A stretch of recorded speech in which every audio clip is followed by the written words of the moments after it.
You know, when you call the FTC, you're not going to get to Carol Kando-Pineda, my guest. She's counsel in the FTC's Division of Consumer and Business Education, where she leads teams to create free publication sites, videos, and social media tips to help people avoid fraud and manage their money. And I say this right off the top because I want you to turn that frustration into action if you get ripped off. And chances are you're going to get ripped off by someone out there who knows it's holiday shopping, knows that you have your money, and knows that you're looking for bargains and deals, and you may not be as careful as you should be.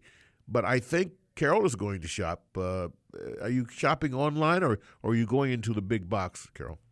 Well, I'll do a combination of big box stores, small little boutiques, and online shopping. You know, I don't limit myself. I'll shop anywhere. But do you have any hesitancy about online? Or should my audience have hesitancy about online shopping? No, I don't think they should have any hesitancy, but I think any kind of shopping you do, you should keep your eyes open, right? And especially on online shopping where you can't pick the thing up and hold it. You can't walk into the store and look to see that it's a legitimate store. So you just want to do your due diligence. Know who you're dealing with. Check out that website. Check out their refund policy. People, sometimes even with a legitimate company that you want to do business with, they might have a refund policy that doesn't necessarily work for you. So you want to know what the terms are. If you can return something, will you get all of your money back, part of your money back? Do you have to pay for the shipping?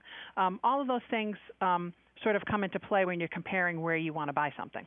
I think we should also point out that when you do decide to online shop, it might be useful to go to the source directly as opposed to picking up on ads that are out there to make sure you're dealing with the store that you expect it to be dealing with.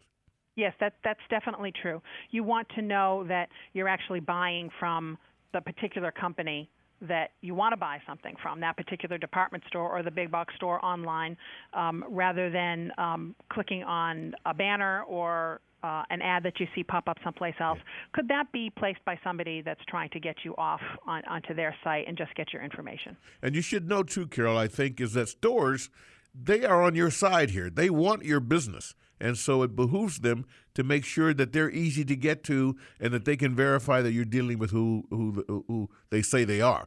That's right. And you're always better off going into the search engine and typing the name of the store and having it pull up and go down and look at the URLs and make sure that you're clicking on the legitimate URL for that store. This time of the year, I mean, I think it's very important, again, for people to kind of put their hats on and say, hey, wait a minute, I know the scams are out there. I know, that I could be ripped off. And I say, and I think it's true, if it sounds too good to be true, if it looks too good to be real, it probably is not true and it's not real. That's probably a good maxim to live by. With a lot of these scams, the scammers know how to play on our emotions, whether it's the excitement at getting a great deal, whether it's greed because they're applying to that sense of, I'd love to make $10,000, right. And so you're going to suspend your disbelief and your sense for, even if it's just 20 seconds, because that just is so appealing. We would all like that. Or they appeal to your emotions. With these imposter scams that impersonate a friend, just like this letter that was sent to you, or a grandchild in trouble. They create a sense of urgency that you have to act right away, and they're always going to insist on these anonymous payment methods, but you get caught up in the moment. You're not thinking, I better not wire money to that person. I don't really know them. I don't know much about this deal. You just get caught up in the emotion. And so like we like to tell people, don't wire money to somebody that you don't know, because that should be the red flag that stops everything right there. Even if you do get caught up, you'll be able to still save yourself. One of the big complaints that I hear, or at least one of the concerns that I hear, Carol, is that the consumer says, I just am not comfortable giving my credit card information out over the net. Is that a safe? I mean, everybody you have to do it, so I presume it's a safe way to shop. Yeah, I mean, nothing is 100% secure, right?